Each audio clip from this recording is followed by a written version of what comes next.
और आज ये हो गया है कि गुरु महाराज ने कहा कि सारा संसार दुख का सागर हो गया है और सभी को इस दुख से गुजरना पड़ रहा है। लेकिन गुरु महाराज ने कहा कि अगर आप सत्संग में जाकर एक बात को गांठ मार लो कि कल से हम झूठ नहीं बोलेंगे, बेईमानी नहीं करेंगे, चोरी नहीं करेंगे, माता पिता की सेवा करेंगे, किसी भी एक बात को अगर अच्छी तरह से गांठ मार लेते हैं तो गुरु महाराज ने कहा कि समझ लेना कि आपके अंदर में इंसानियत जाग गई है और आप एक अच्छे सत्संगी, एक अच्छे इंसान कहलाने के लायक हो गए हो।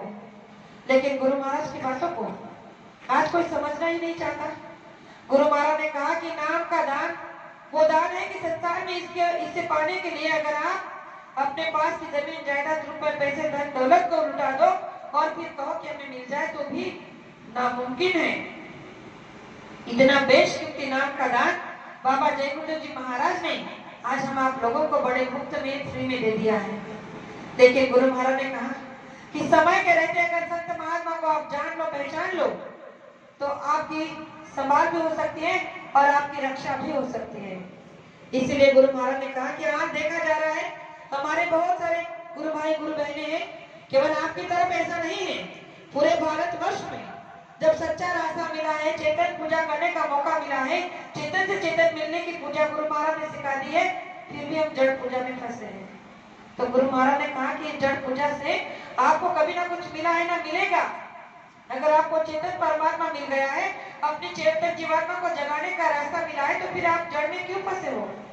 इस पर एक छोटा सा प्रमाण गुरु महाराज ने दिया था कि हम जो पूजाएं पाठ व्रत उपास कर रहे हैं उससे हमें कुछ नहीं मिलता। आप कहोगे कैसे। एक सेठ जी थे, वो बहुत बीमार, एक गांव में एक सेठ जी रहते थे, वो बहुत बीमार हो गए। अब उनके परिवार के लोग सोचने लगे कि ये इतने बीमार हो गए कि इनको ठीक करने के लिए किसी साधु महात्मा का आशीर्वाद ही चाहिए, क्योंकि दवा दुआ सब देख लिया लेकिन इनको किसी का लाभ नहीं हो रहा है। सारे परिवार के लोग उन्हें लेकर बड़े दुखी थे। तो अचानक से उधर से कबीर जी जा रहे थे, तो कबीर जी ने देखा कि कोई घर में कोई बीमार है, बड़े बड़े बुजुर्ग बैठे हैं, भीड़ है। तो जाकर उन्होंने उनसे पूछा कि भाई क्या हुआ है इस घर में। तो उन्होंने कहा कि यहाँ के जो बुजुर्ग है सेठ जी, वो बड़े बीमार है बड़े दिनों से, परिवार ने इनके लिए बहुत कुछ सब कुछ करके देख लिया है, लेकिन जो इनकी जीवात्मा निकल रही है और इनका स्वास्थ्य ठीक हो रहा है। तो कबीर जी ने कहा कि अच्छा, क्या मैं इनकी कोई मदद कर सकता हूँ। तो सबने कहा कि ठीक है, अंदर जाकर देखिए। जब वो उनके पास में गए तो वो सेठ जी बिस्तर पर लेटे हुए थे। तो कबीर जी ने उनके पास जाकर कहा कि भाई क्या मैं तुम्हारी कोई सेवा कर सकता हूँ, क्या मैं तुम्हारे किसी काम आ सकता हूँ। तो जब सेठ जी ने उनके तरफ देखा तो उनको लगा कि ये तो कोई महात्मा है और महात्मा है तो मेरे किसी काम आ सकते। तो उन्होंने कहा कि हाँ, मेरी एक ही इच्छा है, क्या तुम मेरी उस इच्छा को पूरा कर सकते हो। कबीर जी ने कहा क्यों नहीं, अरे जब आपका आखिरी समय नजदीक आ गया है और अगर मैं तुम्हारे किसी काम आ जाऊं तो इससे बड़ा मेरा सौभाग्य क्या हो सकता है। तो उन्होंने कहा कि भाई एक काम करो, मुझे मरने से पहले गंगाजल पिला दो, मैं गंगाजल पीना चाहता हूँ, थोड़ा शरीर पे चढ़ाना चाहता हूँ ताकि मैं मुक्त हो जाऊं अपने दोषों से, अपने कर्मों से मुक्त हो जाऊं।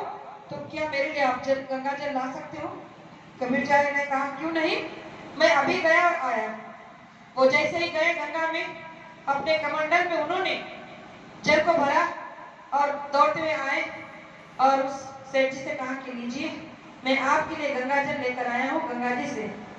अब जैसे उस सेठ जी ने उस कबीर जी के हाथ में कमंडल को देखा तो बड़ा गुस्सा हुए, कहने लगे अरे आपको अगर गंगाजल लाना ही था तो हमारे किसी शुद्ध बर्तन में लेके आते, किसी अच्छे बर्तन में लेके आते, आप अपने लोटे में क्यों लेके आए। तो कबीर जी ने कहा कि क्यों, क्या हुआ। उन्होंने कहा कि मुझे पता है कि आप एक जुलाहा हो और जुलाहे की लोटे से अगर मैं गंगाजल पीऊं तो कैसे मुक्ति प्राप्त होगी, कैसा पवित्र होगा मैं।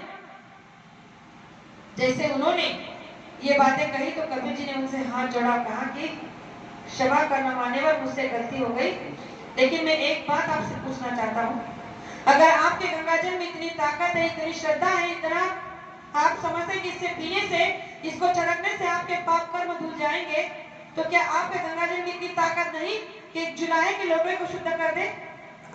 अगर आप इस जल को पीने से मुक्ति प्राप्त करना चाहते चाहते हो तो क्या इस जल में इतनी पावर इतनी शक्ति नहीं कि मेरे इस लोटे को अशुद्ध से शुद्ध कर दे।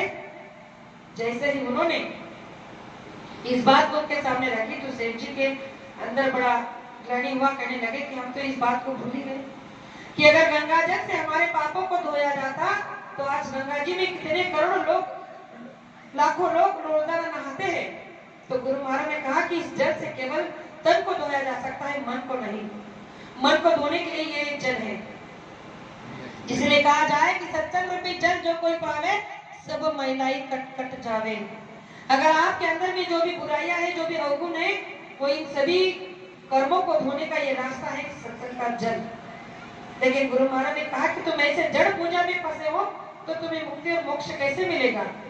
इसलिए प्रेमियों, हम सबको इस बात पर ध्यान देना होगा कि आज जो भी हम कर रहे हैं